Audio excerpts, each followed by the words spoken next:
Assalamualaikum warahmatullahi wabarakatuh dan salam sejahtera kepada Dr. Muhammad Hairi dan rakan-rakan sekalian. Kami dari Kumpulan 7 akan membentangkan berkenaan topik 1 iaitu strategi pengurusan sumber berasaskan ekonomi lestari bagi pertanian dan peladangan. Saya Faiz dan bersama-sama saya yang akan membentangkan topik ini adalah saudara Syazwan, Asri, Ramanan, Najmuddin dan Mahfuz. Pengenalan. Strategi pengurusan sumber berasaskan ekonomi lestari bagi pertanian dan peladangan bertujuan untuk memastikan bahawa aktiviti-aktiviti pertanian dan peladangan dapat dilaksanakan dengan berkesan dari segi ekonomi dan dalam masa yang sama dapat memelihara kelestarian alam sekitar serta sumber daya alam. Tujuan utama strategi ini adalah untuk mengekalkan produktiviti dan pendapatan pertanian serta peladangan dalam jangka masa panjang tanpa merosakkan alam sekitar dan mengurangkan daya dukung sumber daya yang ada. Di sini dapat kami senaraikan beberapa strategi dan langkah yang boleh diambil dalam pelaksanaan pengurusan sumber ini. Ianya termasuklah yang pertama, penggunaan teknologi lestari. Strategi penggunaan teknologi lestari ini adalah dengan menerapkan teknologi pertanian dan peladangan yang ramah alam dan berkesan untuk meningkatkan hasil tanaman dan ternakan tanpa membahayakan alam sekitar, terutama tanahnya. Sebagai contoh, penggunaan sistem pertanian organik iaitu pertanian yang menggunakan bahan-bahan semula jadi tanpa menggunakan bahan kimia sintetis seperti penggunaan racun makhluk rosak dan baja yang selamat alam, serta penggunaan alat mesra alam bagi meminimumkan kesan negatif kepada persekitaran. Strategi dan langkah yang kedua ialah pemeliharaan biodiversiti. Terdapat 3 strategi di dalam pemeliharaan biodiversiti, iaitu yang pertama adalah melalui pendidikan, sama ada pendidikan formal atau tidak formal.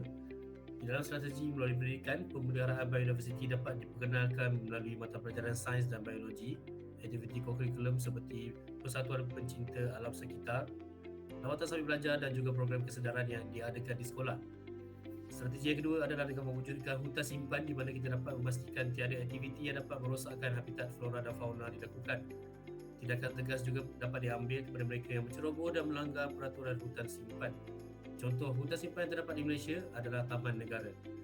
Strategi yang ketiga di bawah pemeliharaan biodiversiti adalah penyelidikan, di mana para saintis dan penyelidik dapat mengenal pasti hidupan dan tumbuhan yang hampir pupus di negara kita.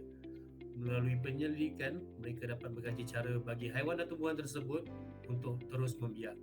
Kesimpulannya, pemeliharaan biodiversiti adalah penting kerana ia memelihara dan mengekalkan fungsi ekosistem, mengurangkan perubahan iklim, memberikan manfaat ekonomi dan memastikan kemampanan jangka panjang untuk generasi akan datang.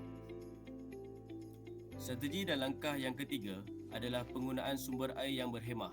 Pengurusan air yang bijak adalah aspek penting dalam pertanian lestari.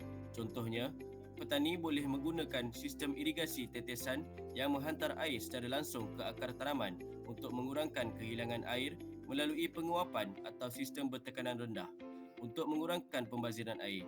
Selain itu, amalan penjagaan sungai dan sumber air perlu ditekankan untuk melindungi kualiti air dan mengelakkan pencemaran air dengan bahan kimia pertanian.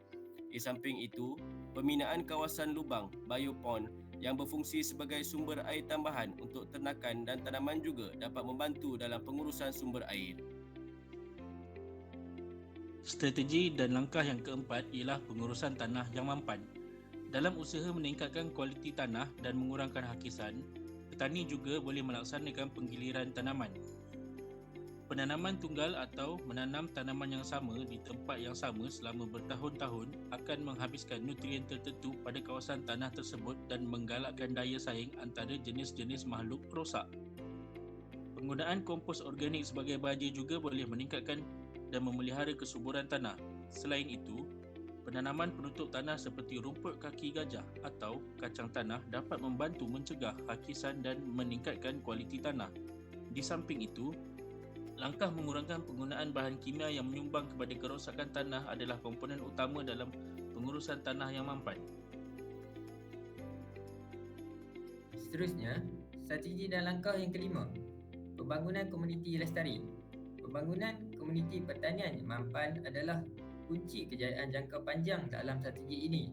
Ini melibatkan penyediaan pendidikan dan sokongan kepada petani dalam melaksanakan amalan yang lestari. Pendidikan melibatkan latihan dalam teknik pertanian dan peladangan lestari serta akses kepada sumber pengetahuan terkini. Sementara itu, sokongan sosial dan ekonomi juga penting untuk membantu petani mengatasi cabaran dalam melaksanakan perubahan kepada amalan yang lebih lestari. Strategi dan langkah terakhir. Penyelidikan dan inovasi. Penyelidikan dan inovasi adalah pilar penting dalam menjalankan strategi ini. Dengan menyokong penyelidikan dalam bidang pertanian dan peladangan lestari, kita dapat memperkenalkan teknologi baru dan amalan terbaik yang dapat meningkatkan produktiviti tanaman dan ternakan sambil memelihara alam sekitar. Ini boleh melibatkan penyelidikan tentang jenis tanaman yang lebih sesuai dengan iklim tempatan atau teknik pengurusan sumber daya yang inovatif. Kesimpulannya, dengan mengambil langkah dan strategi pengurusan sumber ini, ianya mampu mencapai keseimbangan di antara pertumbuhan ekonomi, kelestarian alam sekitar dan kesejahteraan masyarakat. Penglibatan semua pihak berkepentingan termasuk kerajaan, sektor swasta, masyarakat sivil serta petani dan peladang amat penting dalam menjayakan usaha dalam menuju ke masa hadapan yang lebih lestari dan seimbang. Itu sahaja daripada kami. Sekian, terima kasih.